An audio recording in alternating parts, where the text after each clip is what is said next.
when they undid Roe 2 years ago, you had all these people. One of my favorites was Prince Harry, of all people. Prince Harry came out with this statement, oh, this is bad for democracy. And my response to that was, number one, it's rich being lectured on democracy by an actual prince, a literal lineal descendant, both through his mother and his father, of King George III.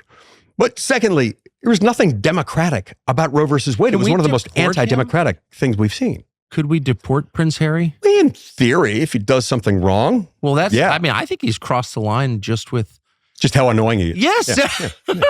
So did you detect in Kamala Harris, just in the extensive time you spent with her, as a colleague, like a set of principles, things that, red lines that she really cared about authentically? Look, she's a progressive's progressive. If there was an opportunity to expand the size, scope, reach, and cost of the federal government, she supported those things. If there was an opportunity to expand what she would describe euphemistically as reproductive rights, she was in favor of those things. Raising taxes, making the heavily graduated income tax system even more graduated, stick it to the rich, she was in favor of those things. So yeah, her consistent threads, she was somewhat predictable in that regard. She had a fairly coherent legislative strategy. She would always do the thing that progressive Democrats really expanded their power. Yeah. So you're Mormon, part of the LDS Church. I heard joking before we went on that you're really you're related to everybody, know everybody. And so you've been which is a religious minority in this country. And so you've been an advocate, I think, for religious liberties, since you got there. Do you notice hostility toward Christianity increasing in Washington? It's interesting. I think there is increased hostility toward Christianity, toward organized religion in general in Washington. Within the Senate itself, there is a pretty healthy culture of respect of individual religious beliefs and backgrounds. Weekly prayer breakfast brings together Republicans and Democrats of every political stripe you can imagine and every religious stripe you can imagine. In those contexts, there's very much an atmosphere of respect. But I've started seeing a couple of things that are disturbing that I never thought I would see just in the last few years. I remember during the Trump administration, we started to see for the first time ever a couple of my Democratic colleagues, including some on the Judiciary Committee, who would say things like this: I'm not comfortable with this nominee because I fear that the dogma lives loudly within her. This was, I believe, Senator Dianne Feinstein, speaking of then Circuit Judge nominee Amy Coney Barrett. She was afraid that she was too Catholic. And that because the Catholic dogma, as she put it, lives too loudly. How dare she?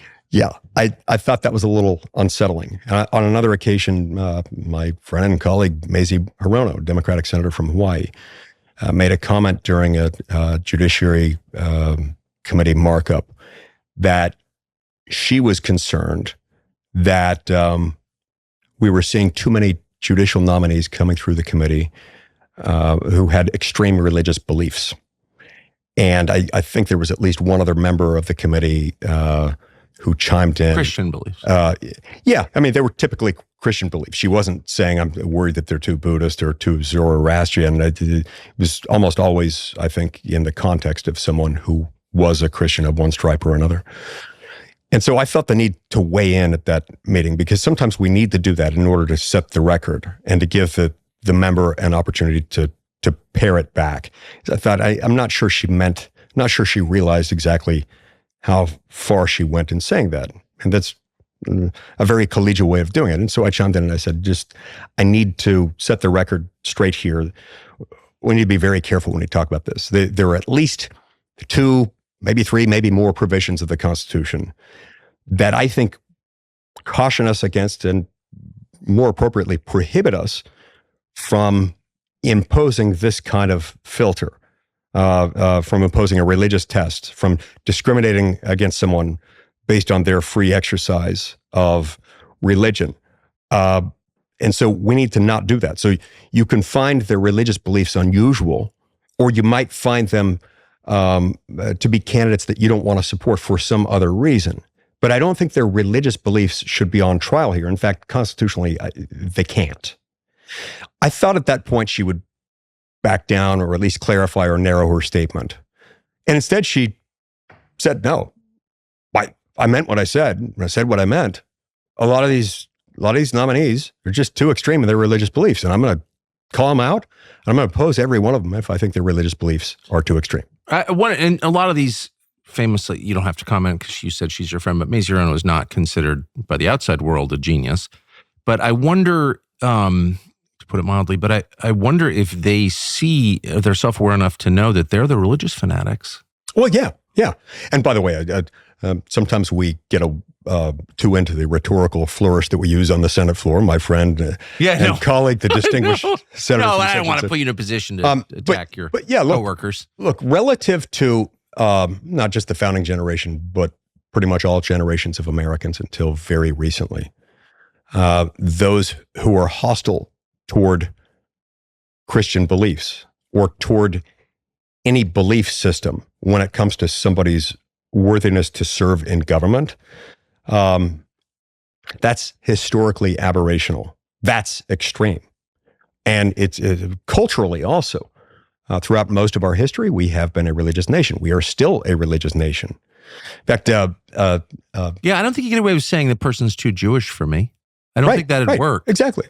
So how the hell do you get away with saying something like that? I really don't know. Other than that, the media won't go after you because they share the view. If the media shares that view, which in many cases they do. Now, a friend, mentor, and church leader of mine, a guy named Neil Maxwell, died a few years ago. I had this great line that stuck with me over the years. He said, if India is the world's most religious nation and Sweden is the world's least religious nation, then America can adequately be described as a nation of Indians governed by Swedes.